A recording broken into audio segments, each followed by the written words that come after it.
Hello again, and thank you for coming back to the hall. I hope you had a nice well-being break.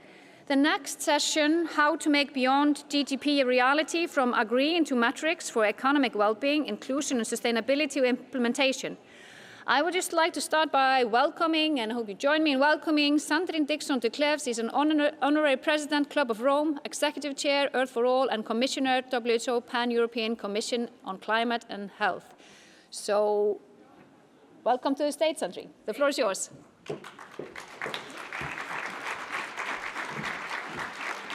Hello, everyone. Get your seats. This is going to be an exciting session. We're going to build on the last session, so I hope we're going to have more people come in, and then we're going to end with some questions. So my name is Sandrine. I am the Honorary President of the Club of Rome, and hence this is why I want to shift from the incredible exchange that we just now had on poverty and the work that we've been doing with Olivier and bring you into practice. What does actually translating some of the tension points that we heard about in terms of poverty, in terms of the decrease in well-being, in terms of the fact that for the first time ever in 2025, the UNDP progress report demonstrated that human development is going backwards. Backwards, ladies and gentlemen. And hence, since the 1970s, we've been told, and this is why there has always been a tension between the Club of Rome and traditional neoliberal economics, we've been told that GDP is going to make our lives better. Now, someone mentioned on the last panel that the cost of inaction is the greatest point that now unites us, both the cost of inaction and the fact that people's lives have gotten worse. How then do we translate this into new economic models? And that is what we're going to talk about today.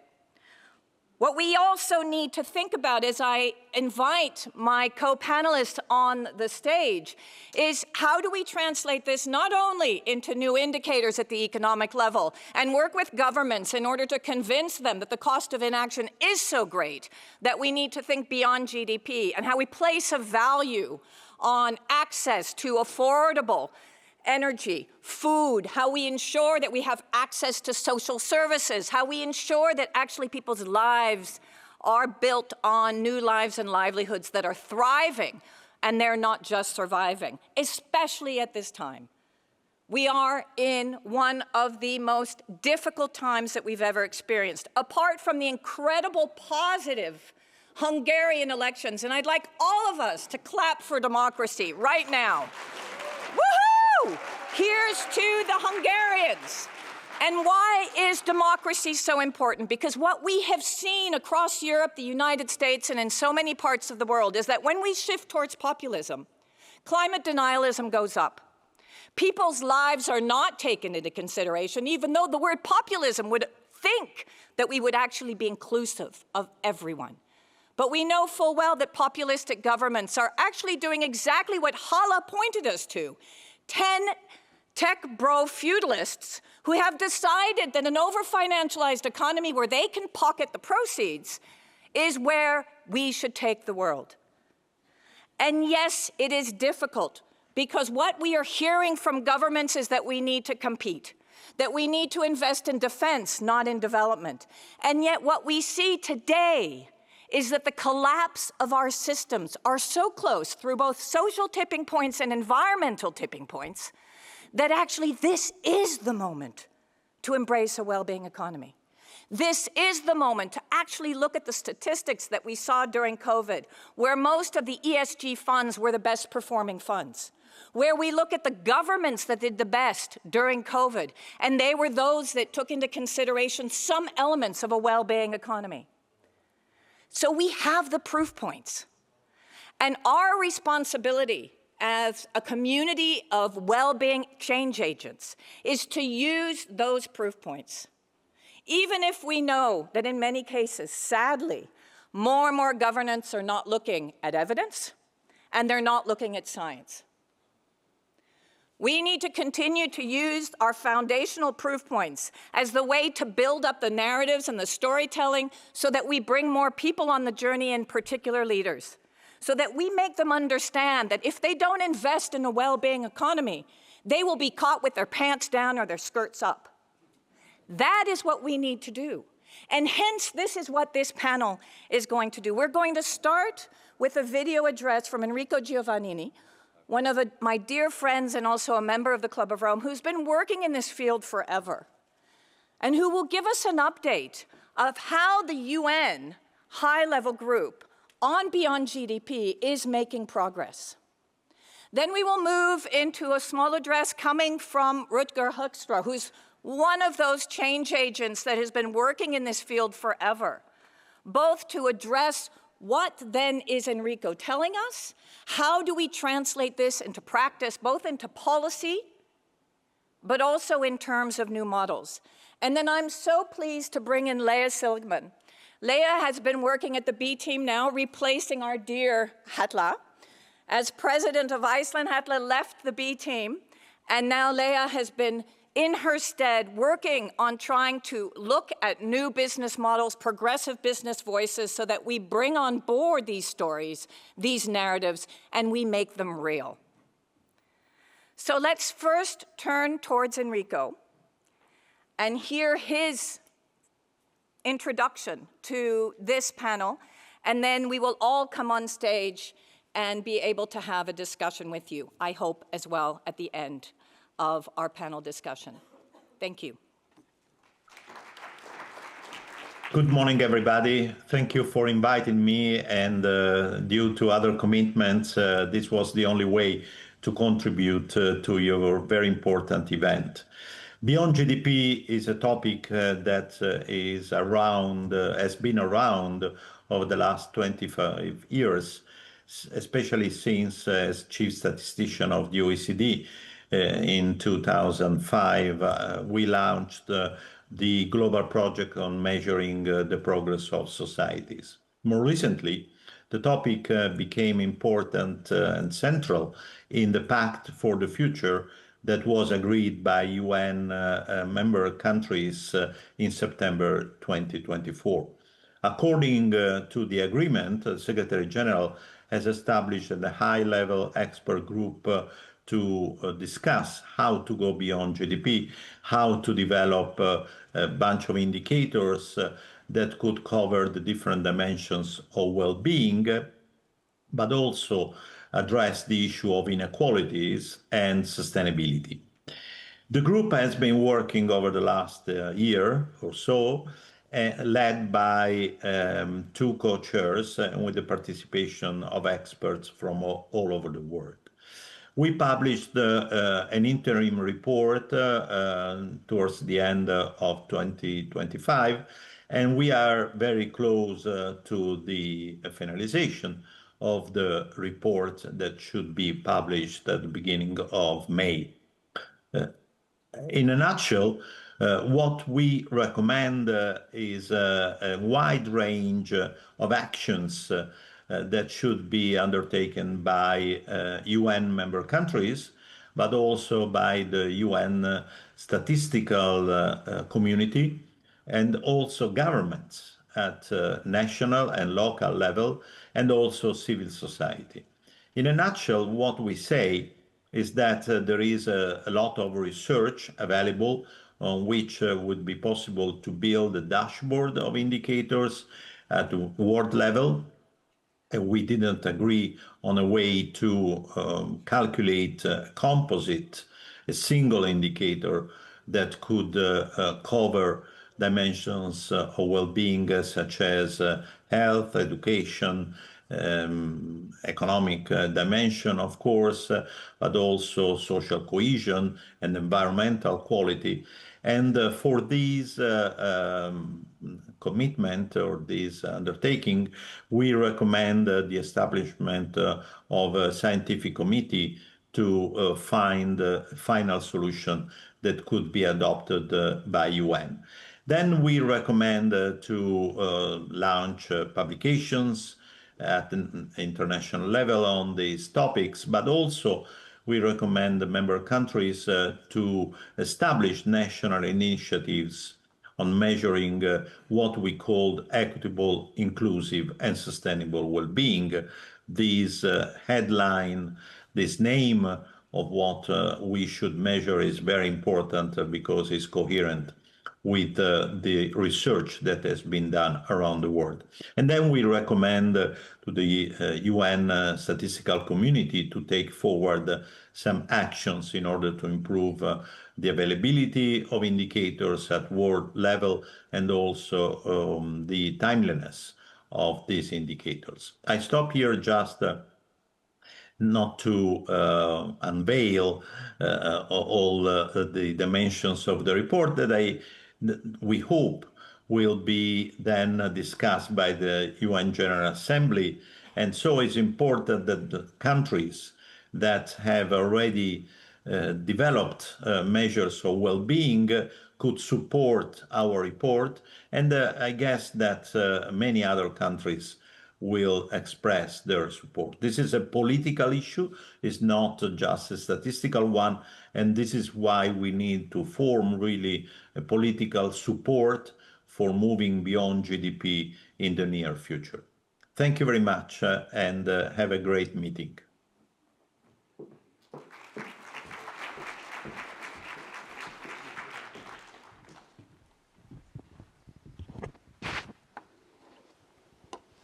Please, go ahead, Rutger.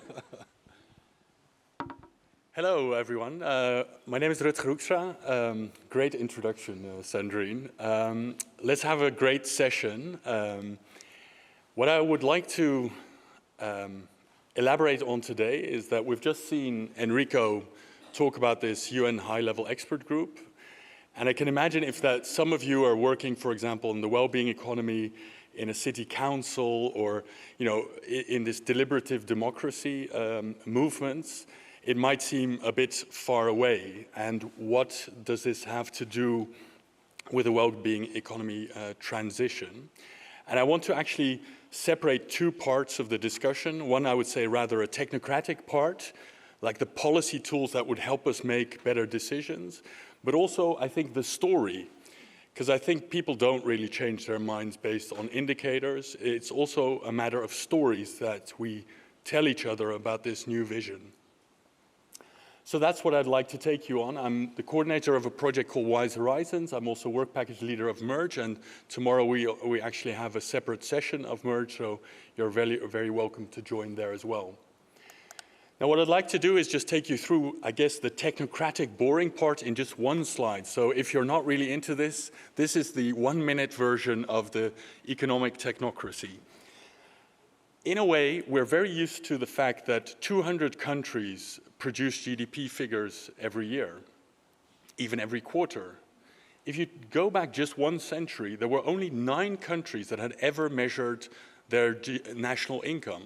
So this is very much a transition, a spreading of this metric across the world, basically GDP. Now, what was very crucial in this development was that after the Second World War, the United Nations and OECD and other organizations basically said, we need a harmonized system. All these different measures, different terminology, let's have a harmonized system. And that was where an accounting system emerged called the System of National Accounts. So that helped us actually to see, well, how has GDP been developing? But the third layer of the technocracy is modeling. So based on the analysis of what was going wrong with the economy, economists also started creating models to actually identify policy tools to make the economy grow. And this then led to governments setting GDP targets and also governance systems to actually have this in their systems.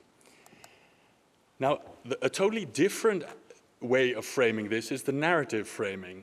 This is actually 100 years of data from the New York Times, and all we did was actually calculate the number of articles that had the word economy, economic, or economic growth in them. And for historians, you'll know that in the Great Depression in the early 30s was the worst economic crisis of the last century, and yet only 2% of articles had the word economy in them. Economic growth was not a word used in the New York Times, hardly ever used. And that's where the connection also to statistics come in. The quarterly GDP figures in the United States actually only were started to be written about in 1948, And as you can see, just slightly later on, the word economic growth started to become part of our narrative, part of our story.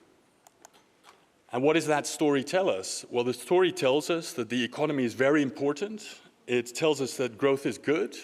It tells us that growth is essential, for example, to resolve poverty, as we heard in the last session. And it nearly tells us that growth is part of human nature. And so this is the story that I think has been very well established through the technocracy, but also through the narratives that formed from it.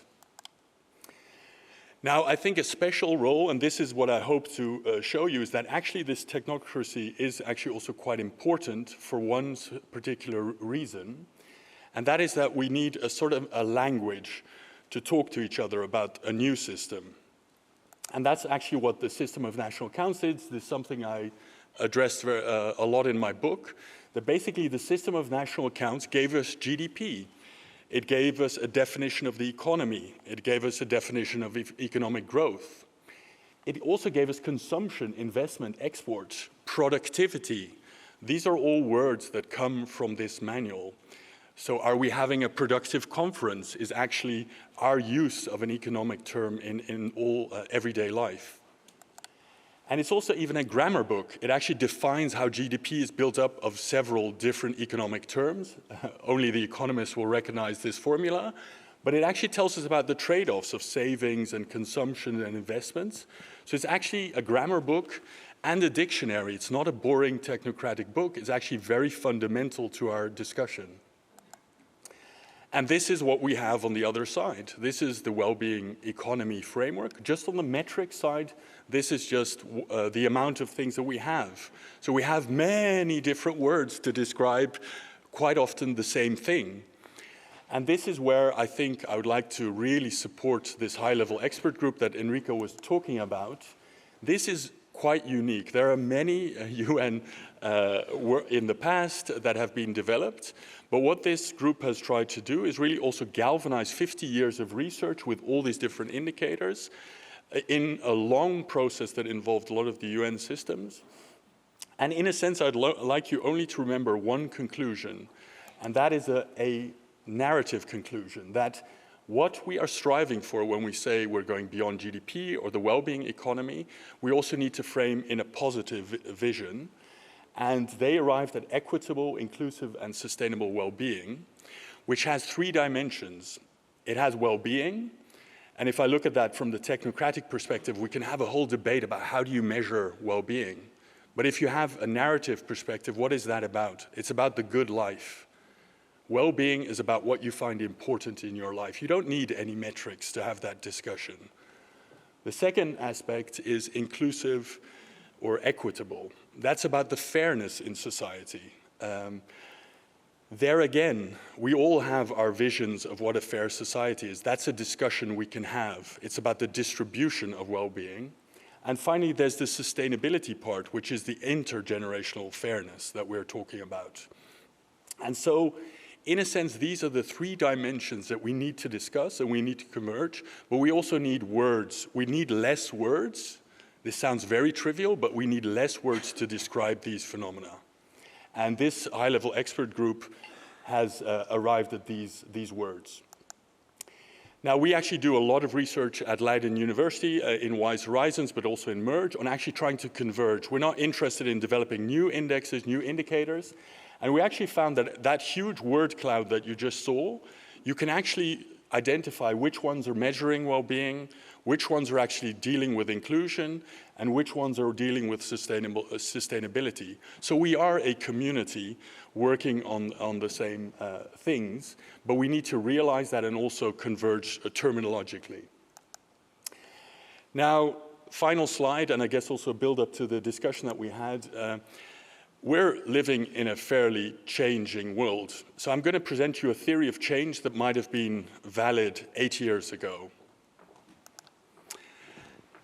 We have a document also in Wise Horizons that we call Tilting the Scale. There's a narrative, a dominant narrative of economic growth on the one side, and there's a narrative that does not have the traction, unfortunately, in society.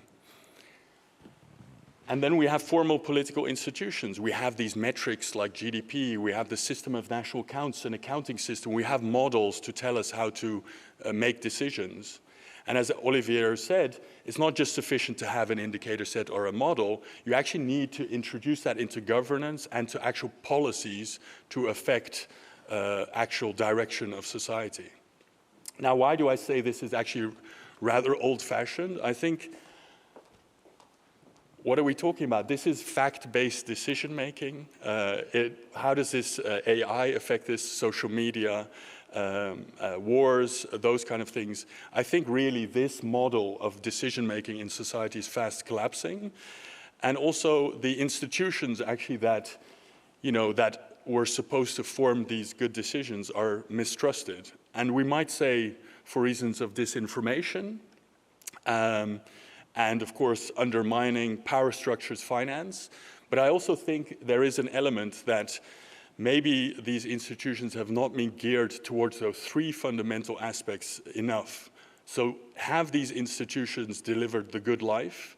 Have they delivered a fair society? And have they delivered a sustainable society? And so that's also one last thing I'd like to say about the AI discussion. Let's also frame that in this similar way. Is AI leading to a good life? Is it contributing to a good life? Is it leading to an inclusive society, or are these 10 men really going to profit off of it? And what is it doing to future planets? So I would like to advocate that we actually have this technocracy where we have more convergence on terminology so that in the narrative we can really also be more powerful in society. Thank you. Thank you so much, Rutger. So I want to build on your points and turn towards Leah, because both you and also Enrico have talked about the need for political support in new institutions and governance. So that's one point. Thank you for bringing up AI. I think if you put forward the questions that you've just put forward on looking at AI and also a well-being economy and comparatively trying to see what are they delivering to people, one of the key aspects of a well-being economy is dignity. And so how do we ensure that one of the proof points in any of the AI discussions is dignity? You've also spoken about a community of practice.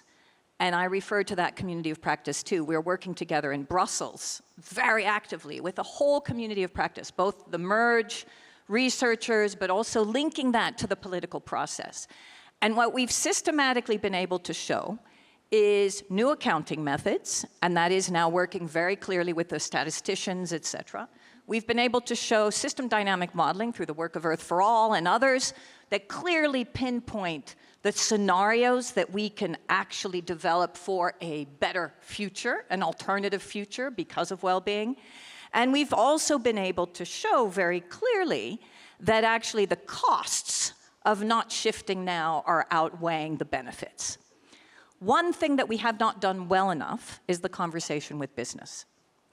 And I think this is key, because an over-financialized economy, which basically is based on shareholder value, means that actually we have to completely overhaul business models. And so I'm going to turn to you, Leah, because we've just outlined all the proof points, and the session before outlined the fact that actually we've got housing problems, poverty problems, people are unhappy, instability, the geopolitics, and actually a well-being economy could start to really enable us to not only just put Band-Aids on those problems, but really shift the bar so people have a healthier life and live in dignity. But where do we start to focus on the business models? What is the conversation, not just the narrative or the discourse, but the real deep dive into what new business models look like? And is it even happening in the circles that you're in, that this conversation exists? What a great room to be in, and what a good question to start with. Hi, everyone. So I think the good news is, yes, it's happening. It's small right now. We have the seeds of what we need to get towards this well-being economy that we're all talking about today.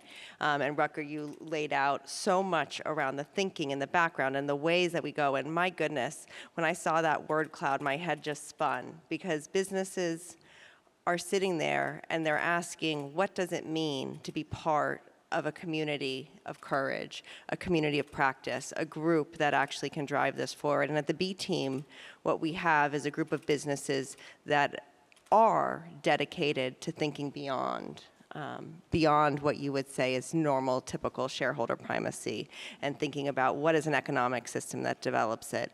But businesses can't do it alone.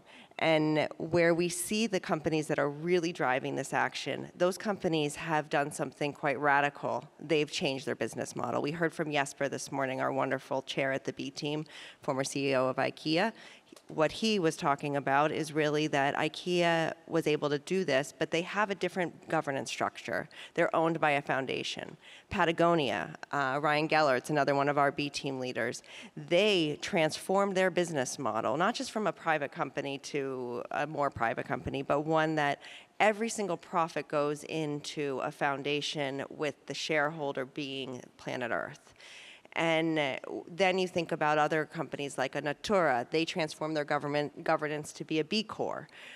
All of these companies are looking at the structures around how they operate. And that is why it's not the norm, that we have individual companies going out there to think, what would it take for me to deliver on a broader set of metrics? How do I rethink the relationship between businesses and society? And the moment that we're in right now is one where businesses are trying to catch up, and you've got geopolitical changes, you've got planetary crisis, and you have a technological revolution that is changing what was the traditional value proposition of businesses to society. Maybe they won't be providing those jobs. Maybe they won't be providing the tax bases to communities as we shift that. And so there's a real question around how do you realign business with society, and that goes down to getting the metrics right. It goes down to getting the incentives right. When we heard this morning about the $2 trillion, I don't know if we quoted the number right this morning, but $2 trillion are subsidizing behavior that is actually bad for the environment. $7 trillion for just fossil energy. $7 trillion for fossil energy, that doesn't include agriculture. Whoa. Yeah. And it's doubled since the Paris Agreement, by the way. So think about that. All of those resources, we talk about not having the money to transform this economy. We got the money, we're just putting it in the wrong place. Absolutely. And so those business models that are kind of lighthouses out in the world need to become the norm. And I think that's the place where we really need to focus in on that dialogue between business and government to drive things forward. Thank you for that response. And I'm going to be, because I adore you and I know all the incredible work that you're doing, and I so hail the B team, as well as all the other We Mean Business, the Prince of Wales Corporate Leaders Group, which is now called the Corporate Leaders Group, which I founded with King Charles. But that started in 2009. And we still only have a handful of businesses that have truly shifted their ownership models. So I want us to provoke ourselves, because I think part of us kept on thinking that the Paul Polmans of the world would become the world. But actually, no, we've got those 10 tech bros that are deciding to actually go back to an over-financialized system. How can we, and this comes back to the storytelling and the narrative, and where are the anchors where we can really shift the bar at this time? Do you see any? Because you're right, we are in the situation that we're in. What are those short-term levers that could unlock something differently today? Is it the fact that we've got the Iranian crisis and we're starting to see now all of a sudden, finally, another wake-up call after Crimea, after Ukraine, after COVID, we finally have another wake-up call on the fact that we shouldn't be dependent on fossil energy. Do you feel that that might be actually the crunch moment where we might start to move the bar? I think all of these crunch moments come together where we can move the bar. This is one that's quite visceral. People are seeing that if you, and Jesper will talk about this when he talks about the IKEA journey, there's no way that they would ever go back, because not only have they stabilized their energy costs, a key input into everything that they sell and the cost to the customer, but they have also found a new revenue stream in terms of being a utility where they can sell their energy back to the grid. So you start to see those positive tipping points, but you're so right. we are at a moment in time when we don't have the time to do that. And so that's where we need to think about the rails. What you measure matters. The system that we all rally around together matters. What you subsidize matters. I hate to just be a broken record on this fact, but those invisible decisions that go into every business of what costs more, where they're going to find it, where they're going to source it from, all of that is being played with in a way that doesn't reflect the true cost. And then we look right now what's happening in Iran. We think about this war. And it's another I told you so moment. I mean, it's like, hello, governments, we told you this how many times, and here we are again. And we have to think about why we're here again, though. It's not just because it's easy. It's hard to transform a system. It requires a collective mass of people working to transform it. And right now, I think all of us in this room, we're here because we're dedicated to a different type of future. Nobody in this room is sitting here thinking things are the way that they should be. But what a lucky moment to be alive, where we get to transform a system to drive towards a better place for people and planet. And I think that sort of stubborn, relentlessness, optimistic view that we can get there is going to be a key piece. That's a lever, that possibility. The second piece of it is that it's not about one individual leader. It's the point you're making. I have had the privilege of working for some of the most incredible leaders. These systems are not built to be transformed. We need to transform them. And when you go up against a system, you know that you're playing for your job, for your livelihood, for your wealth, for your status, for all of those things. And that's where you need that bravery of people that are willing to push, push, push, push, push. But if they are not pushing on the things that are going to make it the rails, that make it invisible and make it easy for everybody to follow, we're never going to get there. We are not going to get there with a room full of volunteers. We are going to get there with structural changes to the systems that we operate in. And that dialogue between business and government is what's going to enable us to get there. But that's also a dialogue that has to happen with citizens. Thank you for that, and fully agree. And I think now you look at citizen assemblies and you look at all kinds of new mechanisms that are bringing in more citizens. Unfortunately, exactly as Rutger said, our institutions are actually in some ways going backwards and not actually enhancing stakeholder engagement in the way they should at this time, because they use the emergency and the geopolitics as a way to just circumvent actually having real dialogue and discussion. I'm going to turn to you, Rutger. And you need how did that happen? Okay, there's another one there. There we go. I've got two. I'm going to ask you the same question, Rutger, in terms of some of those acupuncture points that you see and the short-term levers that would enable us to unlock something. Yeah, I do think if we have that discussion, we also need to acknowledge, I think that we haven't been able to make that argument to the general public. I've been doing this work in the Netherlands and also internationally. And for over 10 years, we've had an indicator system, and we've tried to create support, and there'll be one political party or another that kind of approaches this. But we haven't been able to convince, I guess, the politicians or policymakers that this is a winning story also that they can bring to their constituents and voters. So I do think it needs to start from an admission that although we might, know all these things for a long time, apparently, there's not enough trust to actually get this over there. And I find that very surprising. In a sense, what we have now is that really we're going back to militarism and GDP growth, which is what actually happened after the Second World War, with a lot of Cold War dynamics and economic growth as a solution to military power. So we're in fact going back. So there's more trust in the old story of GDP and militarism than there is trust in this newer story about a good life. And I find it, frankly, baffling. I find it baffling that we cannot, in this day and age, have a story about inequality. There is no political message to be told there about the good life that we're leading, about sustainability. So I do think we need to actually start there in politics, but we also need to help in crafting that new vision. But I find that personally baffling, but I find just saying we haven't been able to argue sufficiently, at least. I don't you know, it's great that we have the We Go governments and stuff like that, but we've been going on for a bit, and I don't yet see that the masses that could be attracted in a story about the good life, about a fair society and about a sustainable society, have we made that point sufficiently for the broad masses? And that's why I really wanted to talk about these narratives as well. Those are the stories that I think need to convince the majority, and then the formal institutions should be following basically what the stories have been guiding society on. So I do think we would need to be a bit self-critical also on how effective we've been. I think you're very right, and I'll bring you in a second, Leah. I just was thinking about something that you said, and I think this is the key crux of the difficulty, is that we really are now navigating contrast and complexity at a time when we should be shifting.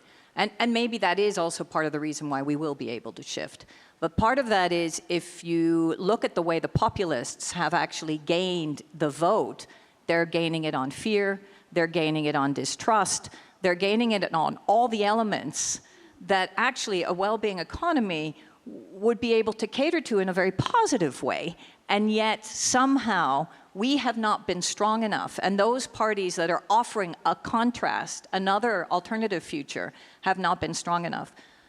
Also, the cost of transition has been used against the community of change makers, rather than as a way of understanding the way the economy already is not costing the right things and is penalizing the right things rather than the wrong things. And I think, so this is where we need to get better at that storytelling and also unpacking the fact that the market doesn't actually work in practice and it is not servicing people, et cetera, et cetera. Leah, you wanted to come in. Well, I just think the point that you made right now, we've spent a lot of time trying to say, we're the smartest, we have all the right answers, we know everything. I think one of these things that the wave of elections in 2024, where more people went to the polls than any time on earth, including a very unfortunate election where I'm from, what we found is that we have not connected. We have not listened. We have not really understood what is driving people every day as we've sat here and thought about the theory of how we're going to drive towards it. And one of our B team leaders, a wonderful man named Emmanuel Faber, who was the CEO of Danone, now he is leading the International Sustainability Standards Board. Sorry, it's alphabet soup in this space. But I got to witness him in action one day. We were in Montreal thinking about the CBD COP, another alphabet soup, but the biodiversity COP versus the climate COP that comes together every 2 years. And he's sitting there, it's finance day, which is really the smartest of the smartest people. They've really outsmarted us all, right? Everybody's this whole room of brilliant bankers and economists coming together, and they're talking about how can we afford to do the transition and do these different things. And Emmanuel asked them all to participate in a little experiment, and I would love for you all to join me in this, totally stealing from him. But everybody just do me a favor and hold your breath for 10 seconds. I'll count. 1, 2, 3, 4, 5, 6, 7, 8, 9, 10. Let's do 10 more. Just kidding. But the point is, we spend all of this time disconnected from the reality that actually, it's not that nature needs people. I mean, it does right now for a couple of minutes, but mostly the people need nature. We need clean air, we need clean water. Like, let's get back to the basics of what does it mean to be alive. And I can tell you that if humans need that, businesses need that too. Our inputs come from a much broader set of things. And so when you start to talk about measuring what matters, and what you were sharing with us earlier, a couple minutes ago, we need to translate that into a language and a sentiment and a feeling that gets at those most urgent needs of people instead of some future hypothetical need of people. And I think we get it, but until a lot of other people agree with us and they're excited about it, until we are capable of shifting our views also because we're having conversation and dialogue with people. We're never going to get to the end that we're going for. So let's use some humility in this as well. Rutger. Yeah, and I think what would also be good is to perhaps also shift the conversation to equality. So I think when you want to convince a person one-to-one, it's also the quality of the story that you tell, how convincing you are. But there's also a quantity aspect. And I just showed you that 200 countries produce 4 times a year a quarterly GDP figure. That's 800 press releases subsidized by statistical offices, by governments all across the world. Let's imagine that 100 news outlets cover all of those things. That is 80,000 GDP-focused, economic growth-focused topics. And then we have an HDI report once a year, and it comes on page 35 of the New York Times or whatever. So I think when we talk about this, we also need to think in terms of volume. And we spend a lot of time on the quality of the stories that we tell, and that's very important. But if you look at a GDP press release, there is no quality involved. It says at the top, GDP increased by 2%. It says in the actual article, it says consumption increased by this, investment decreased by that, productivity, blah, blah, blah. There's no quality involved at all. It's a quantity story. And that's what I think the economic growth narrative has perpetuated, the economic growth narrative very much. And that's also why, for example, in discussions about indicators, there's a lot of discussion about what is the best way to measure this or that. And I think this morning the president also made a really good illustration. She said, I don't really like these numbers about the number of women and men in boards. I think it's a far deeper phenomenon, gender relationships, than just the numbers. But the numbers are a conversation starter, and we shouldn't pretend that a couple of numbers are actually the phenomenon that we are talking about. So we are talking, when we're talking about well-being, it's talking about the good life. And there's no indicators for the good life. That is a very personal thing. But the indicator systems that we create an opportunity to talk about what do we believe is the good life. That's the role of the indicator set. And I think too often we're very much having talks about the quality of all these things. That is not the point. The point is the volume of discussions about the right thing in society. Yeah.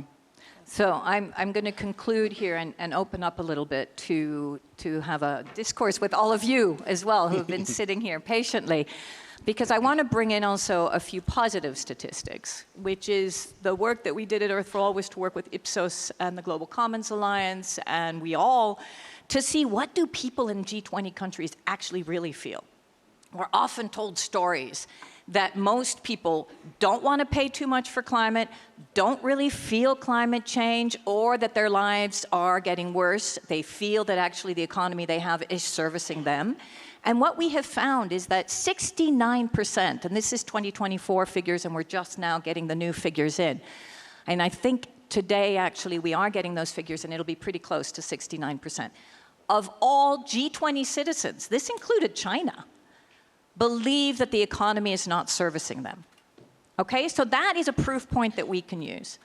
Now, by the same token, 36% of people don't believe in their governments. And many people, feel that actually a huge amount of distrust is really growing in terms of businesses and governments, etc. So within that contrast, not to mention the fact that actually, again, getting to the cost, most people are sensing tipping points directly, so close to 70%.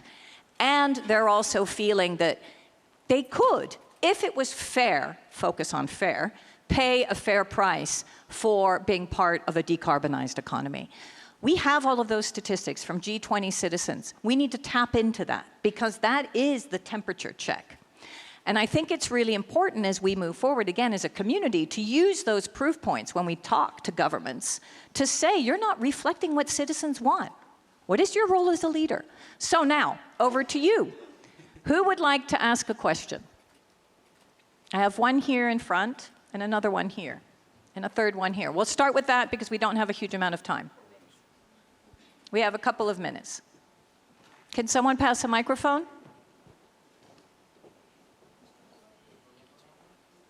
Do we have a microphone out there? Oh, we need to pass the microphone from here.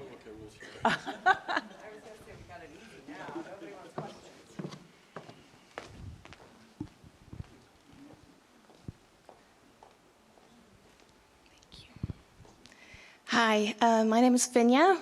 You can hear me? Yes. Perfect. I work with climate change and mental health. And my question is towards communication. And as you talked about, we don't necessarily communicate very well about why it's so important that we invest into climate change and in creating more well-being economies. But at the same time, right now, we see, at least in Europe, a shift very much to more conservative, bit more right-wing movements, because quite often the communication by political parties is reaching more people in the more right-wing conservative political areas. And at the moment, it seems often that the only way that then the other side or the more central left-wing side responds is, don't vote for the others, they're bad people, they're doing the wrong things. I've been told you have to keep it really short because we're running out of time. That's okay. No, but mostly my question is just how can we go away from the very polarizing way of discussing things to actually addressing the entire population and making sure that we go a bit away from kind of fighting each other and instead collaborating and having the same views. Do either Rutger or Leah, you want to quickly answer? I'll take and pass. Yeah, I'm a huge fan of the book The Righteous Mind. I don't know whether you know it. It's from Jonathan Haidt, and he actually discusses the moral foundations of conservatives and progressives. And there's just different moral tick boxes that actually everybody has differently. Nobody's a true conservative or a true progressive, but generally speaking, progressives are very focused on care and fairness. And conservatives actually also have a little bit of that, but they also have things like hierarchy, loyalty, sanctity, things that are holy. And of course, that's also why the status quo is very popular in conservative domains. I think what you could do in terms of the messaging is just realize sometimes when you are messaging, and I ask my students actually to do this also, for example, in a progressive field, being called an incrementalist is the worst insult that you can have, right? You're for incremental change. That is a very insulting thing to say to a progressive. To a conservative, that sounds quite appealing. Okay, this person wants to take it step by step. And when people say, we need transformational systems change to a conservative audience, you are missing kind of the dynamic of talking to a person. So I would recommend, if you would like to go a bit deeper, and I ask my students actually to read this book. It's called The Righteous Mind by Jonathan Haidt, and he's also at the forefront, for example, at the social media ban for under 16-year-olds. He's a big driver. That book is called The Anxious Generation, but I'm a big fan of also his messaging towards progressive audiences and conservative audiences. Thank you, Rutger. Let me just build on that. There's a lot of research that's been done by communications companies with regard to climate around the different spectrum of party politics and what they use. By the way, we have not talked enough about tactics, because it is not just the message, it's also how the message is delivered, it's the way social media is being used, and it's the way the populists are also funding the heck out of their campaign strategies in comparison to the other side. So we do need to be pretty aware of the fact that we need to really shift also in terms of tactics. Leah, did you want to, and unfortunately we're going to have to close here. The one ad I'm sorry, I would not say to be is, able to answer the others. let's think about the language that we use and not.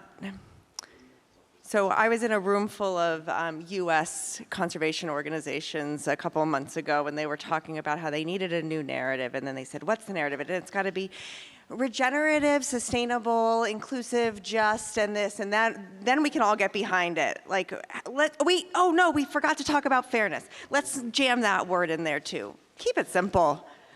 What do people care about? Think about the person that you're talking to. Think about what drives them and motivates them, and talk in a language that they can understand. We don't need 17 syllables in every single word, except for in Iceland, to actually land the point that people want to be able to take care of themselves and take care of their families. They want to be able to know that when they pour water in from the tap that they're not poisoning themselves. They want to know that they are working in a way that is going to create a better life for themselves and their families. And we can add every single word that we want in every dictionary in every language, but until we actually connect with what is actually driving the person that you're trying to convince, you're not going to get them anywhere. So take it down a notch, connect with people, listen to them, and I think we can actually get somewhere together. Great, thank you, Leah. So, ladies and gentlemen, we've got the metrics, we've got the solutions, but we need to bring more people on the journey. And that's really the way we're going to have to continue to talk for the next 2 days. When we leave this conference, we need to feel like we can actually bring people on board, because this is a well-being economy journey. It is the solution. Let's just make sure everybody gets why it is. Thank you very much. And thank you for my panel. And thank you, Sandrine, always a master.